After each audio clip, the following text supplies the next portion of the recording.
AMD makes the limitless potential of AI possible.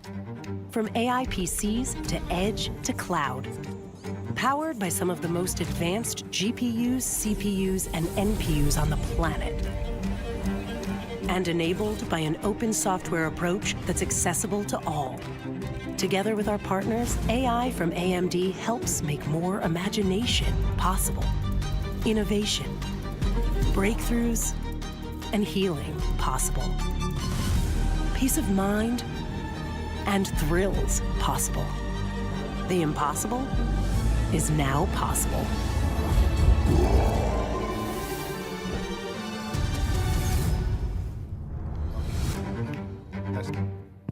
Ya, selamat siang rekan-rekan sekalian. Perkenalkan saya Brando Lubis, saya Commercial Lead untuk AMD Indonesia. Jadi saya manage untuk bisnis data center, kemudian bisnis untuk komersial klien. Jadi produk-produk komersial yang dipakai di enterprise, untuk di government gitu. Jadi produk-produk yang biasanya tidak ada di retail. Nah, hari ini mungkin sebelumnya saya pengen tahu dulu, ini sebenarnya dari teman-teman semua sudah familiar nggak sama AMD? Familiar ya?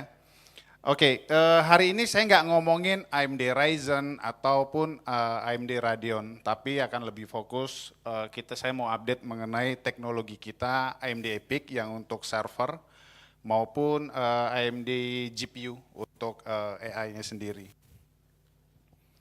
Nah, kita sebagai AMD ini salah satu visinya kita adalah high performance and adaptive computing.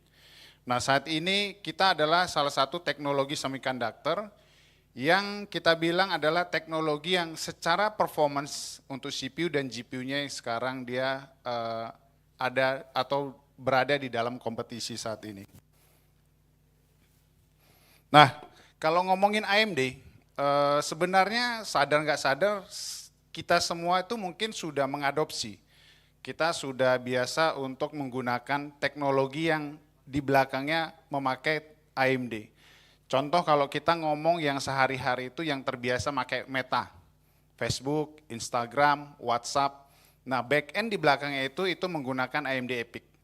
Ataupun yang terbiasa dengan Zoom, kemudian Microsoft 365, Teams itu juga menggunakan teknologi AMD. Pun seperti live streaming, TV streaming seperti Netflix itu juga menggunakan teknologi kita.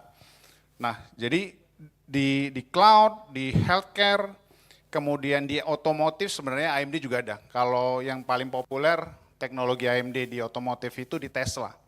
Jadi dashboard dari Tesla itu sendiri itu menggunakan AMD Ryzen 5. Kemudian di PC dan gaming ini mungkin yang paling familiar ya, AMD Ryzen, AMD Radeon ini sudah sangat umum sekali. Kemudian di AI sendiri, baik itu di Radeon ada, tapi di Instinct juga ada. Nanti saya akan share sedikit highlight mengenai teknologi kita yang AMD Instinct itu sendiri.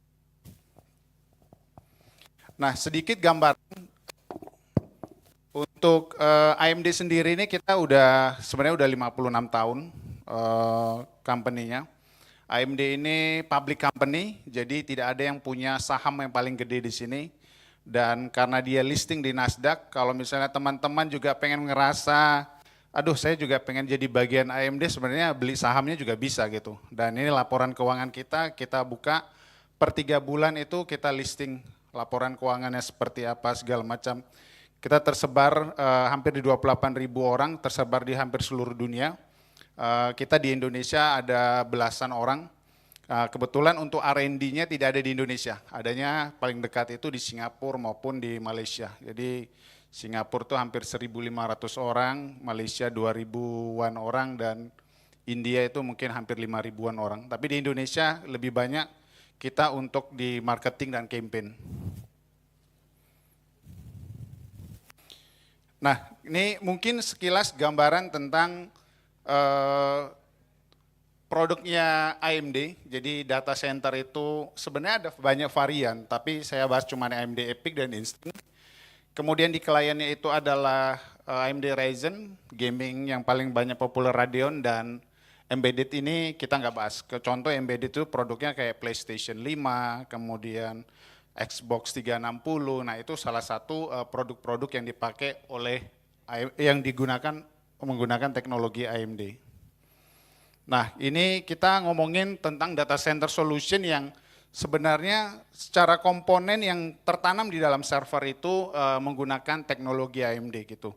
Jadi komponen paling besar atau paling banyak yang ditanamkan di dalam sebuah mesin itu adalah teknologi AMD EPYC itu sendiri. Nah, ngomongin tentang kenapa AMD akhirnya bisa growing segala macam. Nah, kita rubah arsitekturnya AMD ini. Dulu kita bangun namanya Zen Arsitektur di tahun 2014. Kemudian produk ini berhasil segala macam. Dan ini bisa dibayangin kalau kita ngomong server ya, 2018 market share revenue AMD itu cuma 2%. Sekarang kita di 2025 Q1 kita udah growth sampai 40%. Nah, kontributornya dari mana aja yang menggunakannya ya, contoh cloud itu ya paling gede yang ini ya, yang 4 di atas. Sebenarnya juga dari Alibaba, Tencent juga adopsi teknologi kita juga. AWS, Microsoft, Google, dan Oracle. Kemudian di digitalnya juga ada Netflix, Meta, Zoom, Uber. Di enterprise juga ada, dan brand-brandnya OEM yang kita adopsi. Makanya kita sebut kita itu open ecosystem karena semua brand bisa adopsi teknologi kita. Nah, ini dan contoh kalau di Indonesia sendiri kita beberapa bank besar juga sudah adopsi di pemerintahan, di militer, di kepolisian, kemudian di badan-badan seperti BMKG itu juga sudah menggunakan teknologi AMD untuk superkomputernya. Nah, yang menarik tentang AMD EPYC sendiri yang generasi kelima, ini sebenarnya teknologi yang sudah launching dari tahun lalu. Tahun ini kita akan keluarin produk yang baru lagi, cuma itu masih confidential, jadi kita nggak share di situ. Tapi kita ngomongin teknologi kita yang generasi kelima, namanya AMD Turin ini, dia per CPU itu udah 192 core untuk X86 64 bit ini sendiri. Ya, jadi menariknya dari teknologi ini adalah dia dari paling rendahnya 8 core, kemudian paling tingginya di 192 core.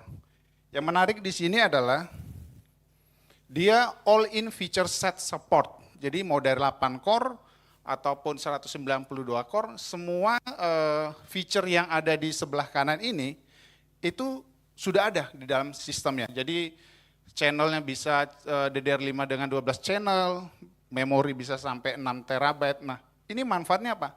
Jauh lebih efisien kalau kita misalnya mengadopsi teknologi AMD itu sendiri. Generasi yang 2-3 tahun yang lalu, itu dia core-nya masih di 128 core. Nah, kenapa saya share ini? Ini juga karena secara teknologi yang masih ada di market, mungkin harganya jadi jauh lebih murah karena teknologinya lebih lama gitu. Tapi yang menarik adalah teknologi kita yang sudah rilis dari beberapa tahun lalu, secara performance-nya masih tetap kompetitif. Nah, ini data dari Uptime Institute, bahwa 40% server di dunia itu usianya sudah 6 tahun lebih. Kemudian konsumsi listrik itu sampai 66%, tapi untuk komputasinya kecil sekali, cuma 7%.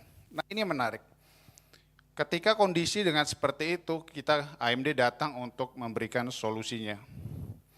Nah, kita sebutnya adalah consolidation 7:1. Kenapa? Kalau kita ngomong 5, 6, 7 tahun yang lalu, itu server kira-kira maksimalnya berapa core? 28 core ya, rata-rata ya.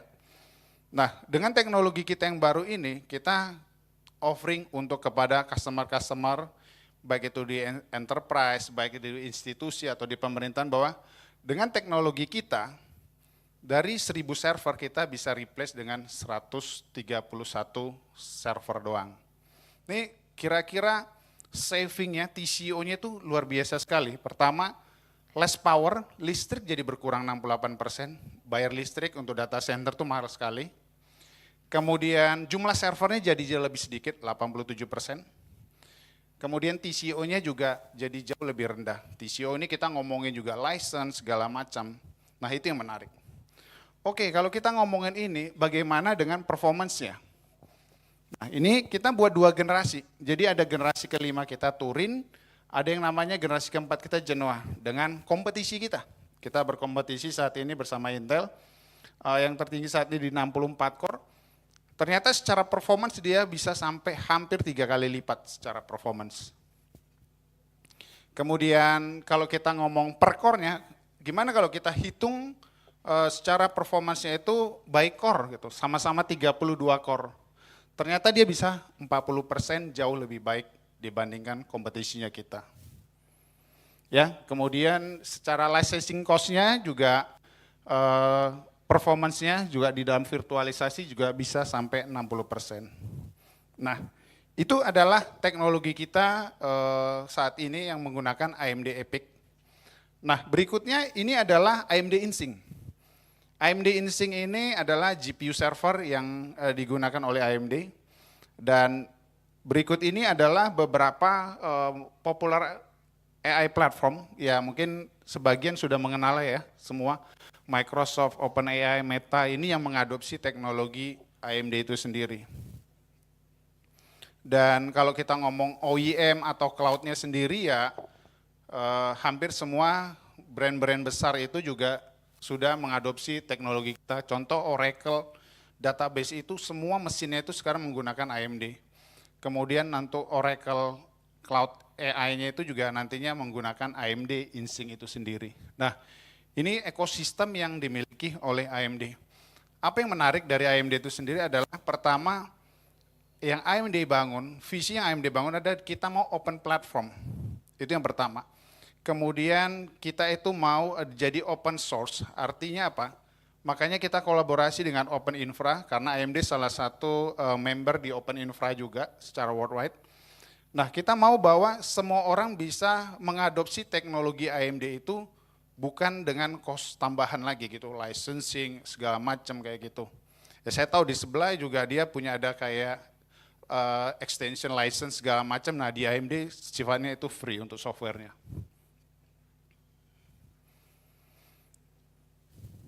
Nah, ini adalah teknologi AMD Instinct kita. Kita sebenarnya secara usia masih sangat muda sekali, tapi secara produknya dia sangat kompeten.